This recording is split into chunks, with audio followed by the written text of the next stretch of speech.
The coach cut my son from the team, and then he looked me in the eye in a school hallway and told me, very politely, that some families just are not able to commit. Some families. He said it like that.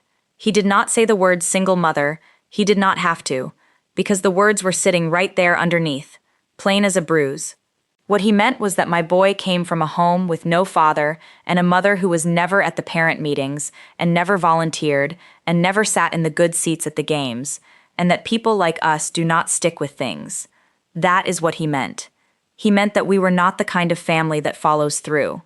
I stood in that hallway with my work shirt still on and my car keys in my hand, and I did not say a word. My name is Danny. I am 31 years old. I have raised my son Marcus on my own since he was 4, and at the time that man said those words to me, I was working 3 jobs to keep the 2 of us afloat. 3. I was awake at 4 in the morning, and I was still on my feet at 11 at night. And I want to be very clear with you about something. I was not doing that for me. Every single hour of it was so that my boy could have the things I never had, including that team. But I need you to stay with me tonight, all the way to the end, because this story is not really about that coach. It turned out I was wrong about something. My son had been missing the practices, and I thought I knew why. I was certain I knew why. And about 3 weeks after they cut him, I found something in my son's bedroom that put me on the floor of that room, sobbing, with my hand over my mouth so he would not hear me. By the end of this story, you are going to know exactly what my 13-year-old boy had been doing while everybody, including his own mother, was busy deciding he was not committed. So hold on to one small thing as we start. That coach was right about one thing. My son really had been missing practices. He really was not showing up. I just did not know what he was showing up for instead. Let me take you back to the beginning. Not to the hallway, to a rented apartment above a laundromat, and a boy who fell in love with a game. Marcus was 4 when his father left, and basketball found him about a year after that. I am not going to spend your evening on the man who walked out, because he does not deserve the room. I will tell you only that he decided fatherhood was heavier than he wanted to carry, and he set it down, and he has been a birthday text and a broken promise ever since. Marcus stopped asking about him when he was around 8. That is the part that still gets me, not the leaving. The moment my little boy quietly stopped asking, and I understood that a child can grieve a person who is still alive. We live above a laundromat on the east side of town, in a 2-bedroom apartment that is always a little too warm because of the dryers underneath us. It is small. The heat rattles, but it is clean, and it is ours, and I have never once been late on that rent. Not in 9 years. Not through anything. And in the parking lot behind that laundromat when Marcus was 5, there was a bent hoop bolted to a pole, with no net, and a backboard somebody had spray painted years before I ever got there. That is where it started. That bent hoop is the whole reason for everything I am about to tell you. I have never seen a child love a thing the way my son loves basketball, and I want you to understand that I do not mean he liked it. Children like things. My son was consumed. He would be out in that lot before I left for work, and he would be out in that lot when I came home in the dark, shooting at that bent rim, over and over, alone, thousands of times, until I had to go down and physically bring him inside. I once caught him out there at 11 at night in the rain. He told me the ball bounces different when it is wet, and he wanted to know what it would feel like, because someday he might have to play in a gym with a wet spot on the floor, and he wanted to already know. He was 9 years old when he said that to me. 9. I used to watch him from the window of that apartment when I got in from the cleaning job, and he did not know I was home yet. The lot light back there has been broken since before we moved in, so he would be out there in almost complete dark, this skinny shape, and you could hear the ball. That was the sound of my whole life for about 6 years. Thump, thump, rattle of the rim, thump. I would stand at that window with my coat still on, and my back screaming at me, and I would watch my son do the same move 100 times in the dark, against nobody.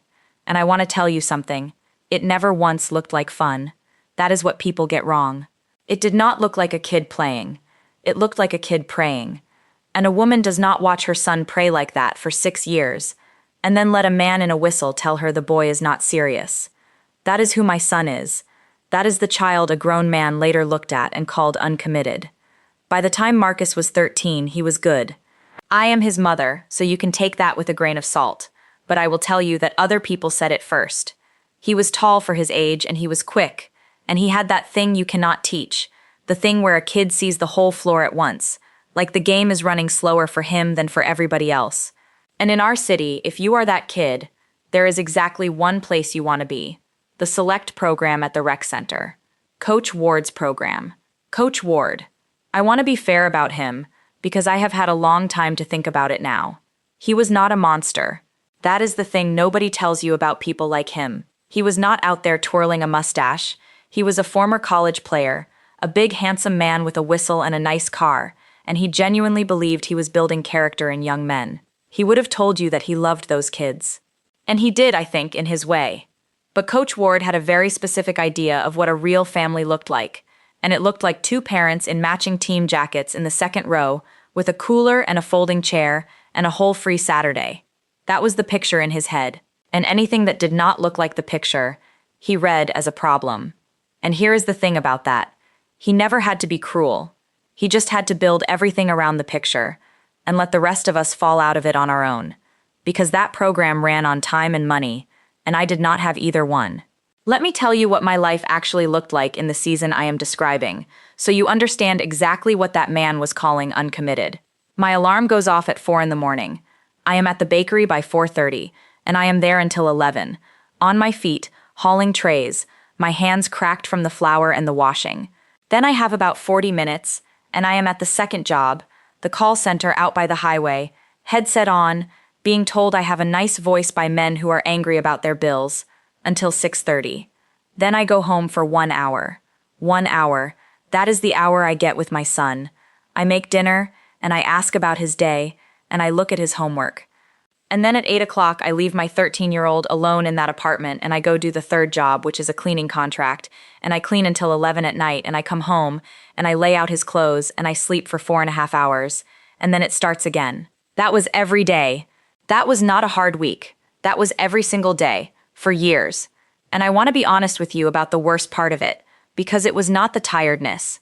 Everybody thinks it is the tiredness. It is not. You can get used to tired. Tired becomes a room you live in. The worst part was the hour. That 1 hour, from 7 to 8, was the only hour of the day that belonged to my son and me, and I spent most of it too wrecked to be any good at it. I would sit at that table across from my boy, and he would be telling me something about his day, and I would feel my own eyes closing. My own son, talking to me, and I could not keep my eyes open. And then at 8, I would put my coat on and walk out and leave him there. Every night. A 13-year-old, alone in an apartment, from 8 until 11, and I would stand at the bottom of those stairs some nights and have to physically make myself walk to the car. That is the thing that man in the hallway will never understand for as long as he lives. He thinks not being at a parent meeting is the not caring. He has no idea. Not being at that parent meeting was the caring. Every hour I was not with my son was an hour I was spending on my son. That was the whole arrangement of my life, and it was breaking my heart. And I was doing it anyway, because that is what it costs. And I never told a soul at that rec center. Not one word. I want you to understand why, because I think there is a woman listening right now who will know exactly what I mean. It was pride, yes. But it was not only pride.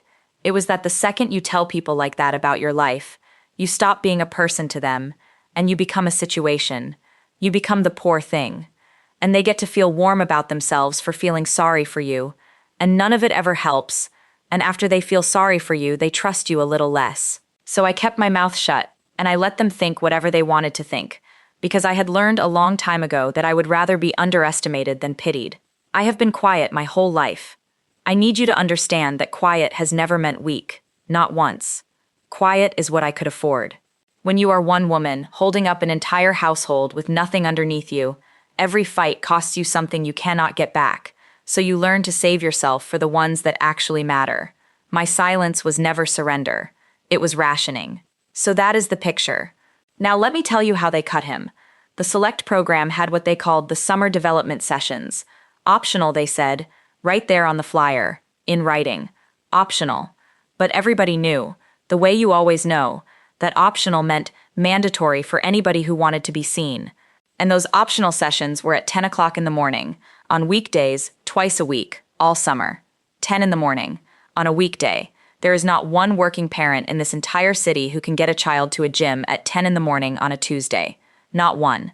So the sessions filled up with the kids whose mothers did not work, and every one of those kids got 2 extra months of Coach Ward learning their names, and they cost $180. I told Marcus we would find a way, and I meant it. I had a plan.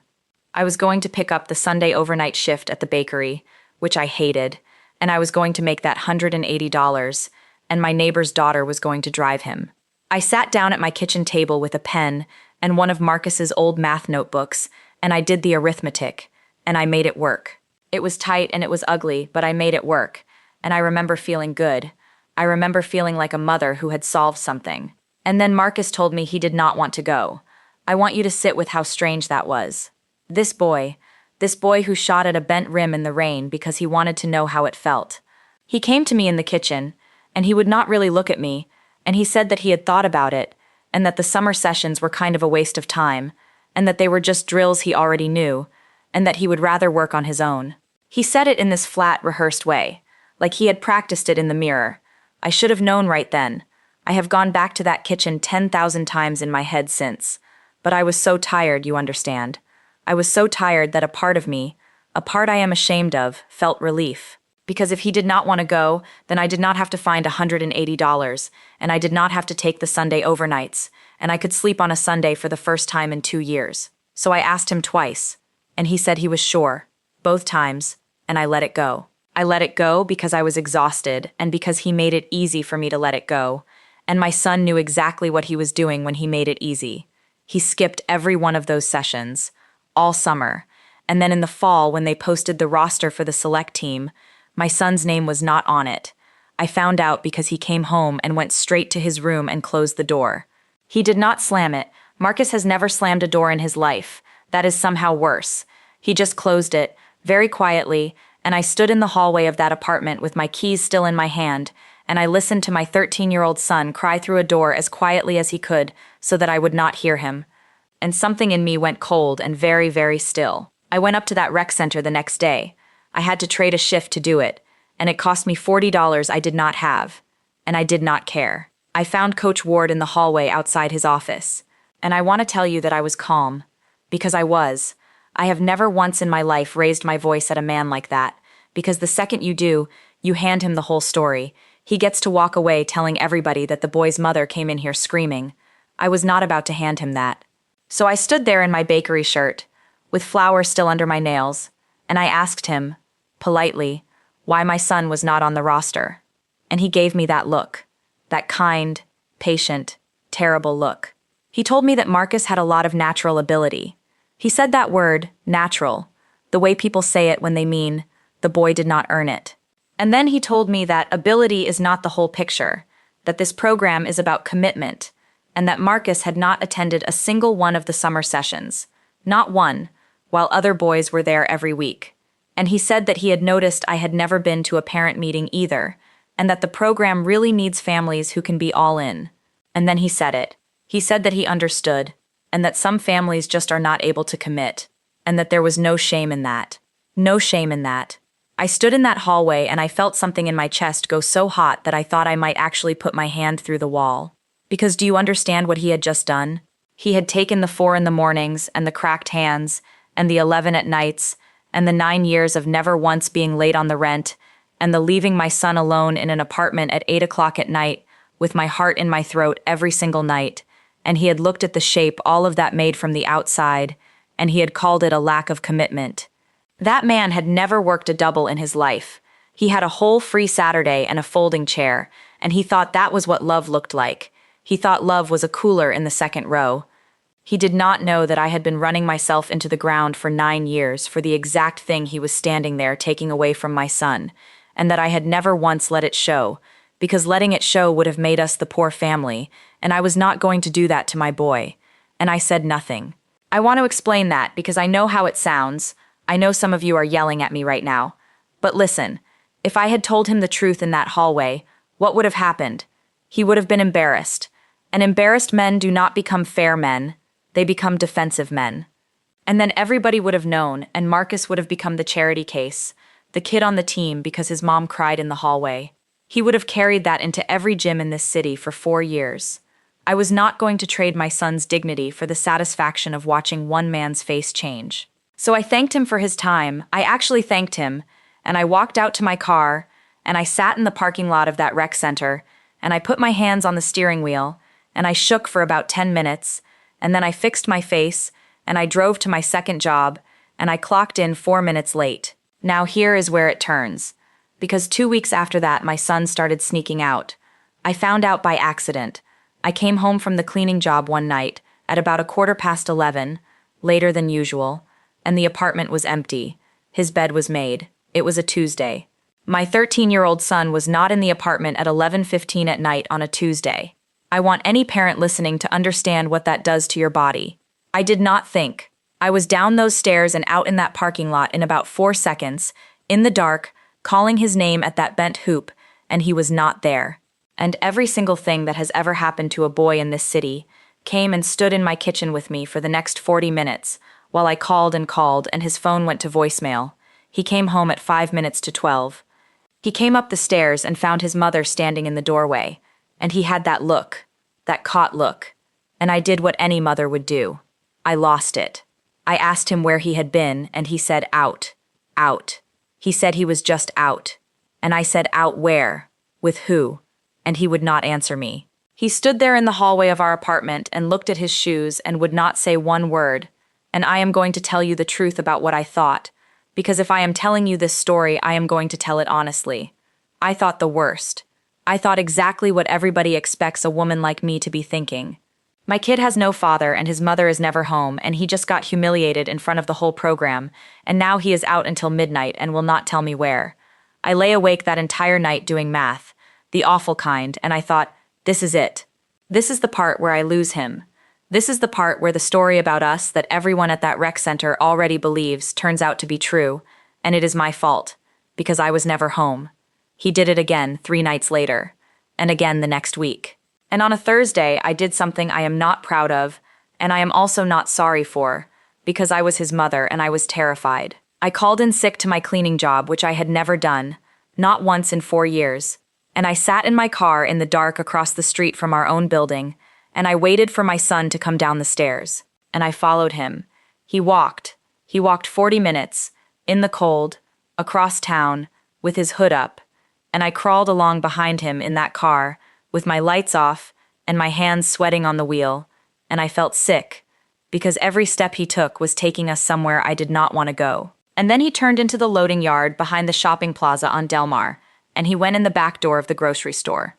The grocery store. I sat in my car in that dark loading yard, and I could see through the propped open door, and I watched my 13-year-old son put on an apron. He was working. My son was working. There was a night crew that stocked the shelves after close, and my kid, my baby, had somehow talked his way into unloading trucks with a bunch of grown men, off the books, cash, for 4 hours a night, 3 nights a week, and then walking 40 minutes home in the dark, and getting up for school at 6:30 in the morning, like nothing had happened. I did not go in. I want you to know that. Everything in my body wanted to go in there and grab him. But I sat in that car in the dark, and I made myself think, and I could not for the life of me figure out why. That was the thing. I could not figure out why. He had never asked me for anything. Not a phone, not shoes, nothing. That boy has never asked me for one thing in his life, which honestly is its own kind of heartbreak, if you think about it. So I drove home, and I got into bed, and at midnight I heard my son come in as quiet as a cat and go to his room, and I lay there in the dark and I said nothing at all. The next morning, after he left for school, I went into his room. I am not a snooper. I want that on the record. I had never gone through my son's things in his life, but I stood in that little room with his one poster on the wall and his bed made tight the way I taught him, and I told myself that I was still his mother and that I needed to know. It was in his sock drawer, at the back, in an old shoebox. There was money, a lot of it for a 13-year-old, crumpled 10s and 5s and singles, folded and rubber banded, the way you fold money when it comes to you in a hand and not in an envelope. And under the money there was a spiral notebook. And on the front of that notebook, in my son's terrible handwriting in blue pen, he had written one word, Mom. I want to tell you what was in that notebook. It was a ledger. My 13-year-old son had been keeping a ledger. On the first page, he had written down, in a column, every single thing that basketball had cost me over the previous 2 years. Not guesses, actual numbers, the registration fee, the shoes, the uniform deposit, the travel weekend. The $40 shift I traded to go up to that rec center and get told my family could not commit, and he had that number too, because he had figured it out. My God, he had figured out that his mother lost $40 going to speak up for him, and he had written it down and he had been carrying it.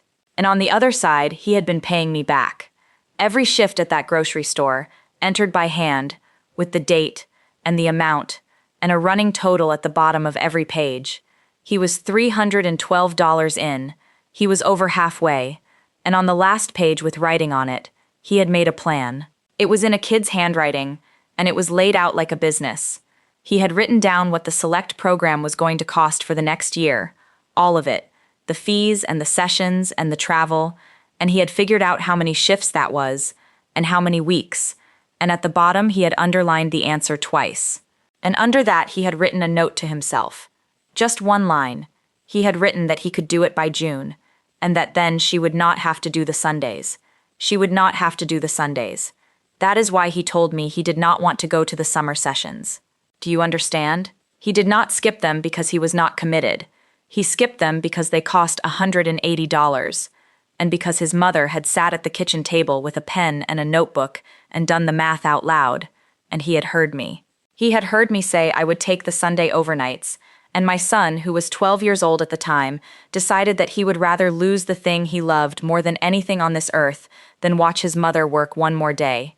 He lied to my face in that kitchen so that I could sleep on a Sunday. And when that man cut him from the team and told him he was not committed, my son stood there and took it. He never said a word. He came home and cried through a door quietly so I would not hear him, and he never told me, not once, because if he had told me I would have found the money somehow, and he knew it, and he was not going to let me.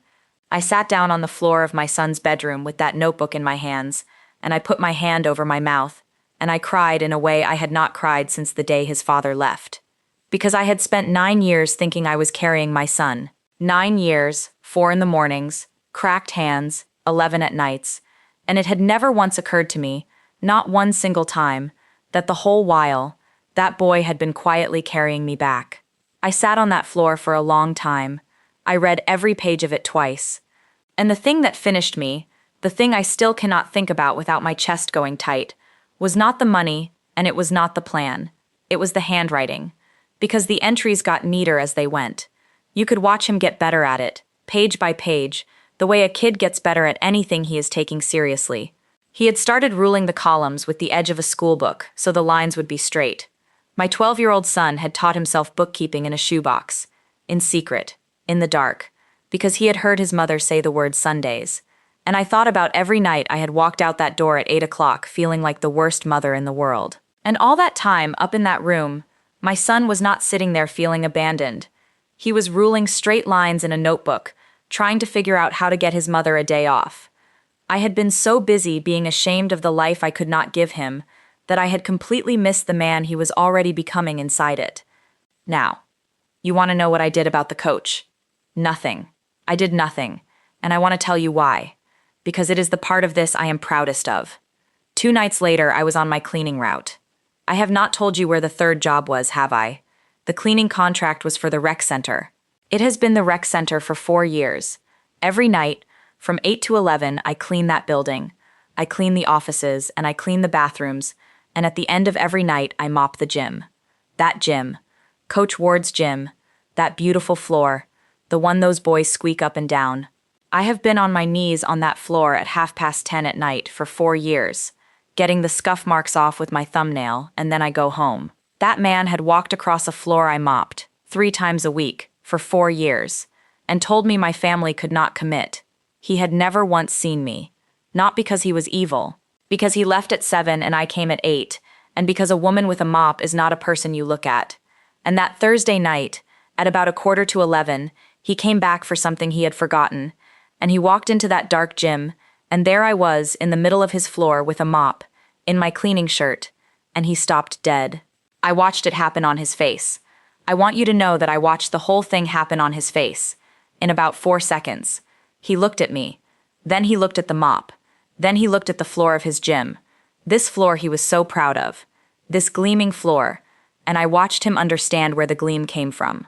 And then he looked at me again, and I saw him do the arithmetic, and I saw him arrive at the bakery shirt in the hallway, and the missed parent meetings, and the words that had come out of his own mouth about families that cannot commit, and I saw the exact second that all of it landed on him at once. He said my name. He started to say something. And I kept mopping. I did not stop. I did not look up at him and deliver a speech. I did not say one word about the 4 in the mornings, or the ledger, or my son in an apron in a loading yard at midnight. I just kept moving that mop, in the quiet, in the dark gym, and let that man stand there in the doorway with what he had just figured out. Because I had nothing to prove to him. That is what I finally understood, standing on that floor. For 2 weeks I had been rehearsing speeches in my head, the way you do. All the things I would say. And in the actual moment I found that I did not want to say a single one of them. That man's opinion of me had never once made me get up at 4 in the morning. It had never bought a single pair of shoes. His respect was not a thing I needed. It was a thing he had failed to give. And that was his problem to carry, not mine. He stood there for a long time, and then he said, very quietly, that he had not known. And I finally looked up at him, and I told him the truest thing I have ever said to another human being. I told him that he had not looked, and I went back to mopping, and after a while he left. And I finished that floor, the way I have finished it every night for 4 years, and I turned off the lights, and I went home to my son. So now you know what my son had been doing. He was not out getting into trouble. He was not uncommitted. My 13-year-old was unloading trucks in the dark for cash in a loading yard, and keeping a ledger in a shoebox with the word mom written on the front, and paying his mother back for a childhood she never once billed him for. He gave up the only thing he has ever loved so that I could have 1 day a week to sleep, and he lied to my face to protect me from knowing it. And then he stood in a gym and let a grown man call him uncommitted rather than tell anyone the truth about our life. That is my kid. That is the boy that man wrote off. Here is what happened after. Coach Ward called me 2 days later, and he offered Marcus a spot on the team, and I told him no. I want you to hear me on that. I said no, because I was not going to let my son walk into that gym as the boy who got in because his mother got caught with a mop. That would have followed him for years, and I have never in my life traded my son's dignity for a shortcut. So I told that man that if he wanted my son on his team, he could put him through the open tryout in the spring like every other boy in this city, and judge him on the floor, and not on his mother. He tried out in March, and my son made that team with the best tryout numbers in his age group, in front of everyone, on his own 2 feet, and nobody in that gym could ever say one word about how he got there. And the ledger. I gave him the notebook back. I sat him down at that kitchen table and I put it in front of him, and we both cried, and I told him that he was 13 years old, and that carrying his mother was not his job. And then I told him that the money in that shoebox was his money, that he had earned it, and that he was going to spend it on something stupid that a 13-year-old wants, and that this was not a request. He bought a pair of shoes. He is so proud of those shoes. He still works Saturdays at that grocery store. I let him keep that because he loves it, and because that boy earned the right to make his own choice about his own hours. But the 4 in the mornings are mine. That is the deal we have now. He carries what a 13-year-old carries. I carry the rest. That is what I am for. And here is what I want to leave you with, because I think somebody listening needs it tonight. They will look at your life from the outside and they will tell you what it means. They will see the missed meetings and the empty seat in the second row, and they will not see the 4 in the morning, because nobody ever sees the 4 in the morning. That is the whole point of the 4 in the morning. And they will take everything you are breaking your body to do, and they will hand you back one word, like uncommitted, and expect you to swallow it. You do not owe those people your story. You do not have to open your life up and show them the ledger just to be treated like a human being. Their picture of what a real family looks like is their failure of imagination, not yours. Let them have it. Let them think you are not committed while you are out there quietly moving a mountain they cannot even see. And listen to me, because this is the part that matters. While they are misjudging you, somebody small is watching you very closely. They see the 4 in the morning. They see the hands. They are keeping a ledger you do not even know about, and one day it is going to knock you flat. You are not invisible. You are just surrounded by people who are not looking. So tell me in the comments, has anyone ever looked at your life from the outside and decided they knew what it meant? I read every single one of them, and I think the people who gather here understand each other in a way that most people never will. If this story touched your heart, I have another one waiting for you. Click the next video on your screen for another unforgettable story about courage, family, and the quiet strength of ordinary people. Subscribe to the Quiet Reckoning Stories so you never miss one. I see you, you are stronger than they know, and I will be right here,